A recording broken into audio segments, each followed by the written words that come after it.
Well, I'm back, and obviously if you're watching this, you're back. And where are we? We're here shooting it with Samuel G. Welcome to this week's edition. I'm going to start off with UNC football practice. They opened their preseason drills this week, and really an upbeat tempo over there on the hill.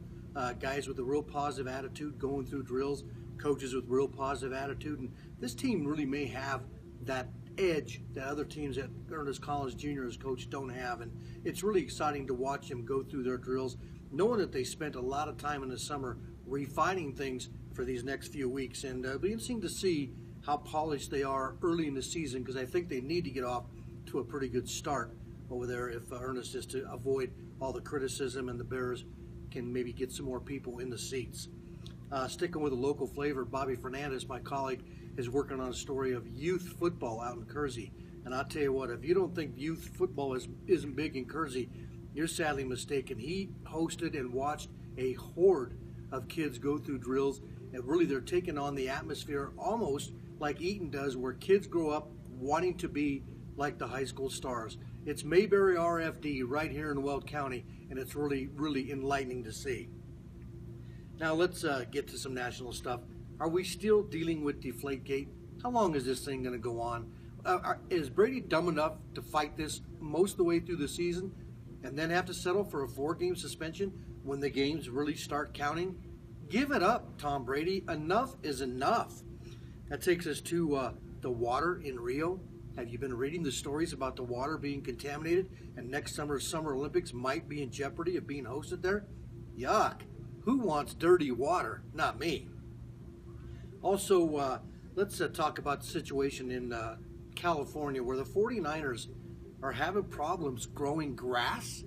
Maybe they should contact the people in Colorado about that and save themselves a lot of trouble.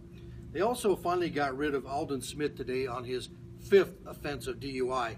Some guys in the NFL just don't get it. Aldon, realize you need some help. Get out of football for a while, get some help, get your life in order. It's more important to do that than to play football. Also, let's talk about Brandon Marshall. I heard last night he is now taking credit for the only guy that kept Jay Cutler in line, the only guy that held him accountable. Brandon Marshall? Don't you remember Brandon Marshall when he's with the Broncos, kicking balls in the air at practice, just acting like a total buffoon? Brandon, let me remind you, you're playing for the New York Jets now, okay? You're not playing for a team that anybody really wants to watch outside of the New York metropolitan area. You're playing for the Jets. Play football, shut your pie hole. And we're going to finish with a really, really stunning observation I made at UNC football practice on Thursday. The senior associate athletic director, I.O. Taylor Dixon, he showed up wearing a green shirt I will guarantee you would light up a city block. You really want to talk about fluorescent green? This thing knocked the socks off of any color that was out there, including the blue skies, the gray clouds, the green grass. This thing would shine. Now, we all know that A.O.'s wardrobe is pretty much supplied by Under Armour, and he takes advantage of it, but this thing was unbelievable. I don't even know if this would fit in for Halloween, but where other people have come before, we'll now start referring to A.O. as Fly.